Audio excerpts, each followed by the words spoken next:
The first time many German soldiers met the 5th Canadian Armored Division, they didn't even know who they were fighting. It was 1944 in Italy. The Canadians were moving through the mountains and valleys. German soldiers only knew something was very wrong. A German officer from the 1st Parachute Division wrote in his war diary, "We faced a new enemy today. They move differently than the British or Americans.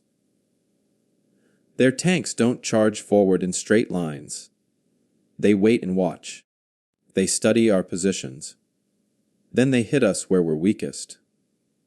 By the time we figure out their plan, they've already broken through our defenses." The 5th Canadian Armored Division arrived in Italy in late 1943. They were part of the 1st Canadian Corps. German intelligence officers tried hard to track all Allied tank divisions. But the Canadians were very hard to predict. A German tank commander from the 26th Panzer Division said, "Fighting the Canadians was like playing chess against someone who knows all your moves.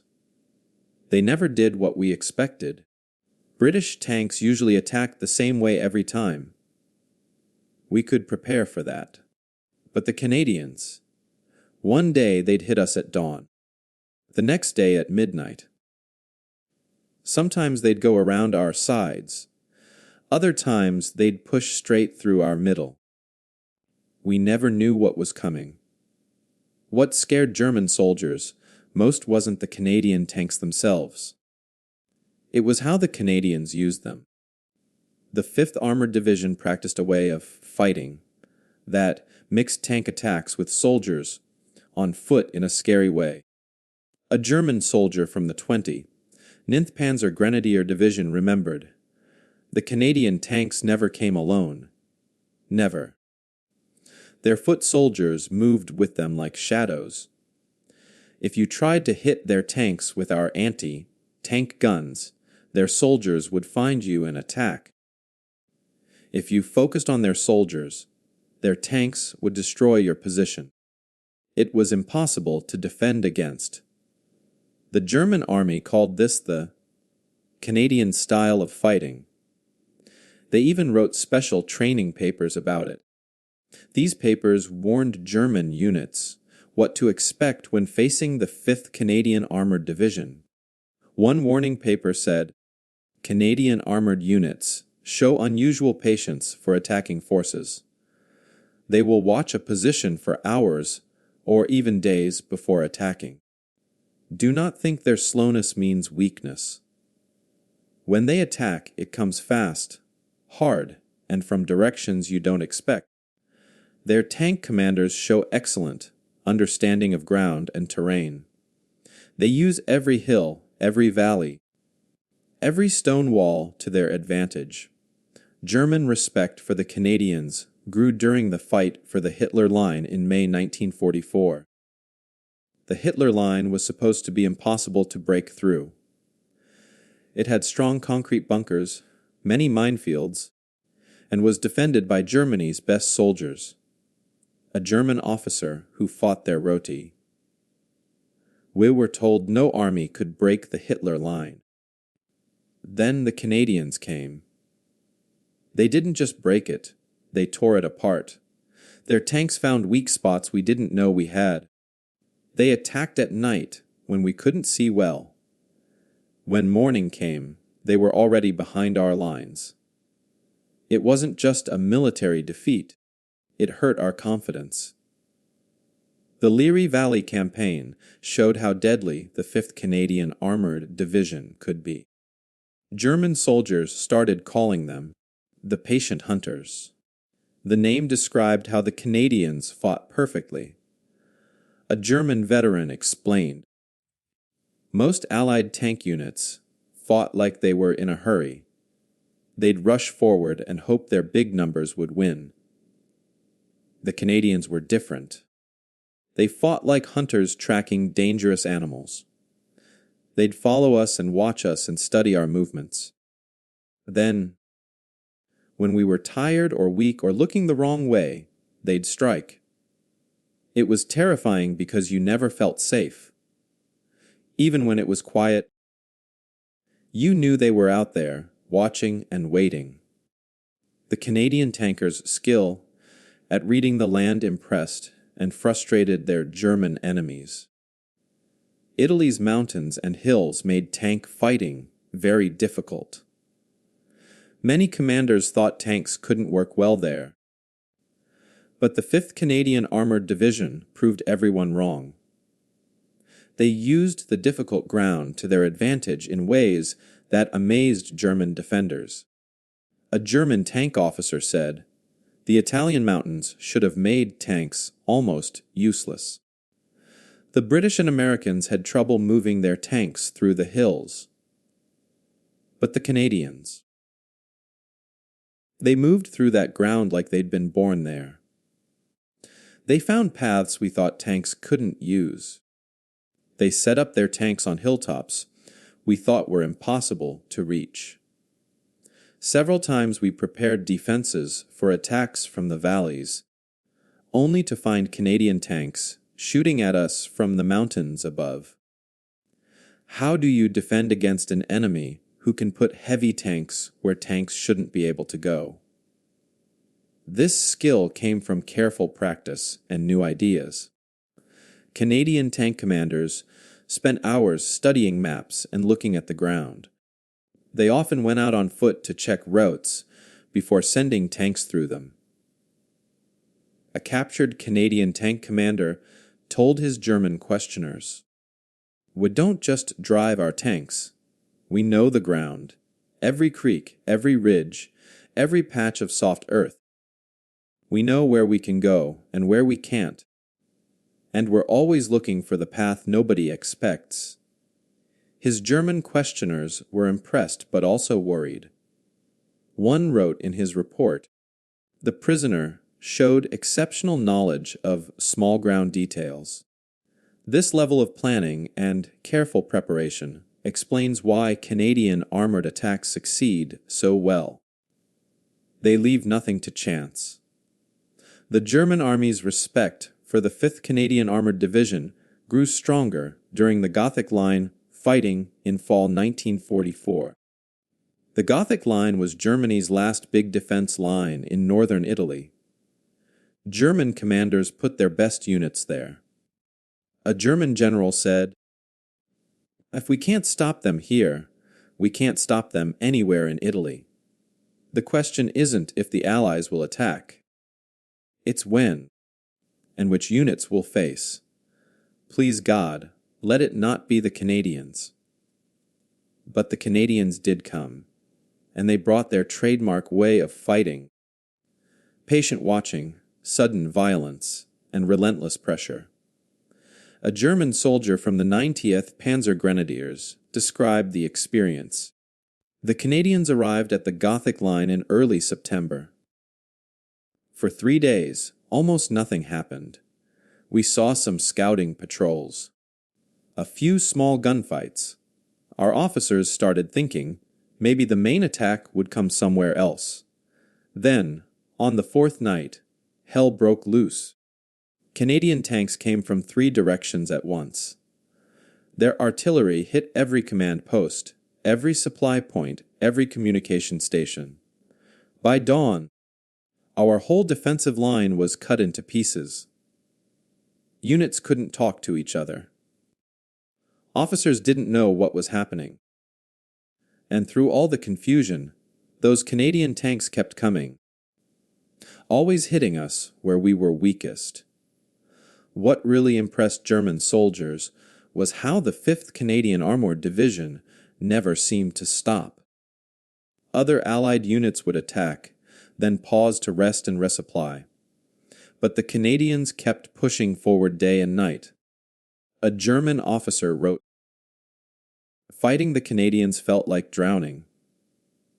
Just when you thought you could catch your breath, another wave hit you. Their tanks would attack in the day. When we finally pushed them back and started to dig in, they'd attack again at night. When we stopped that attack, their artillery would start. When the shelling stopped, here came their tanks again. They never gave us time to rest, to reorganize, or to bring up fresh troops. It was exhausting, both physically and mentally. This constant pressure was part of Canadian battle planning. 5th Armored Division commanders believed in keeping enemies off, balance and reactive. A German intelligence report explained, Canadian armored tactics focus on maintaining constant pressure rather than achieving single big victories. They prefer to steadily grind down enemy forces through repeated smaller attacks. This approach is highly effective because it prevents defensive forces from stabilizing their lines or preparing proper counterattacks. German soldiers also noticed and respected Canadian tankers' bravery. Tank fighting in Italy was especially dangerous. Narrow roads, steep hills, and close forests meant tanks often fought at very close distances. A German tank commander remembered, I fought Canadian tanks near a town called Coriano. The roads were so narrow our tanks almost touched each other. We were firing at ranges of 50 meters or less. At those distances, every shot could kill you. But those Canadian tankers never backed down. Even when we destroyed their lead tank and blocked the road, the next tank would push the wreck aside and keep coming. That takes serious courage. This bravery came from good training and strong unit pride.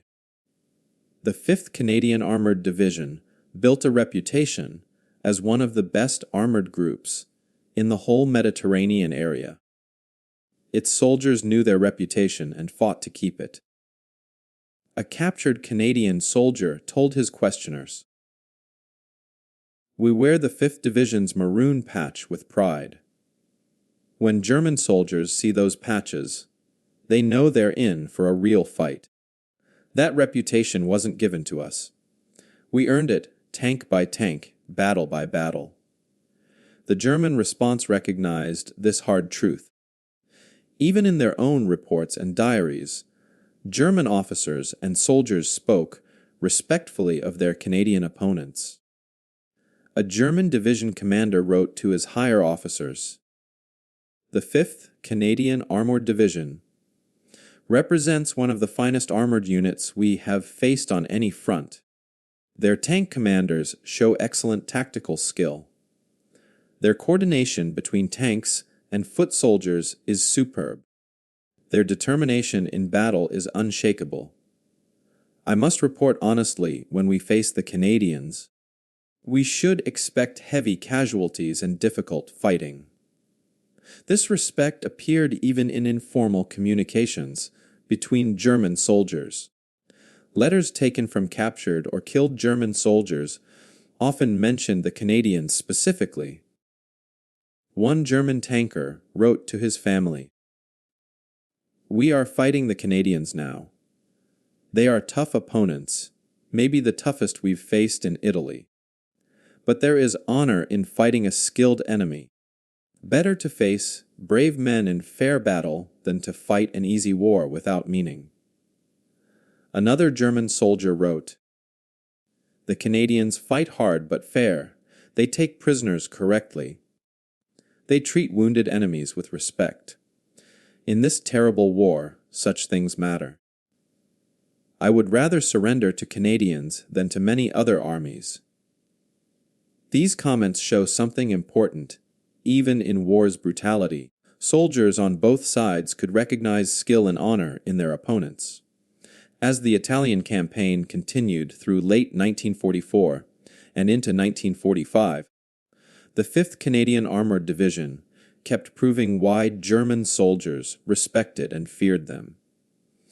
Every battle added to their reputation. A German veteran who survived the war remembered, Of all the Allied units I faced in 5 years of fighting, the 5th Canadian Armored Division stands out in my memory. Not because they were cruel or mean. They weren't. But because they were so professionally good at war. They fought smart. They fought brave. And they almost never made mistakes we could use against them.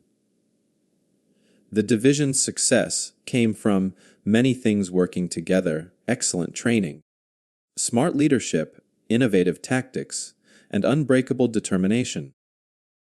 But maybe most important was the individual skill of Canadian tank crews and soldiers. German after battle reports constantly mention the high quality of Canadian soldiers.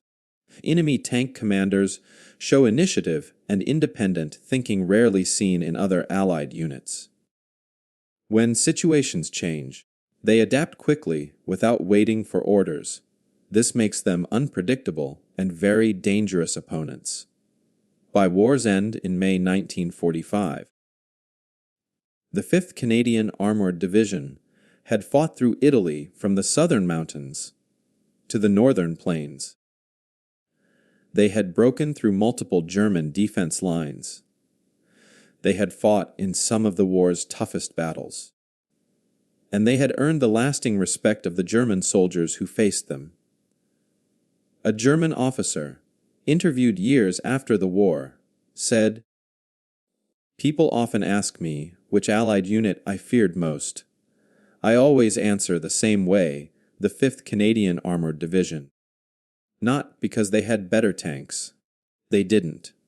Not because they had more soldiers. Often we outnumbered them. But because they fought with a combination of smartness, skill, and determination that was almost impossible to beat. They were true professionals. And in war, professionals are the most dangerous enemies of all. For the German soldiers who fought them, the Canadians represented something beyond just another enemy unit. They were evidence that war could be fought with both effectiveness and honor, with both fierceness and fairness. One final German diary entry captures this feeling. Today the war ended. We have surrendered to British forces, but nearby are units of the 5th Canadian Armoured Division. Part of me is glad, if we had to lose, and clearly we did, at least we lost to worthy opponents. The Canadians beat us fairly, through better fighting and better tactics. There is no shame in that, only respect for soldiers who did their job better than we did ours. The story of the 5th Canadian Armoured Division, as seen through German eyes, is ultimately a story of professional respect earned through hard fighting. It reminds us that even in war's darkest times, soldiers on both sides could recognize courage, skill, and honor in their enemies. This recognition didn't make the war less terrible or the fighting less fierce, but it added a human element to the conflict, a reminder that behind every uniform were individuals capable of respecting worthy opponents, even while fighting desperately against them. If you enjoyed learning about this lesser, known part of World War II history, please like this video and subscribe for more untold stories from the war.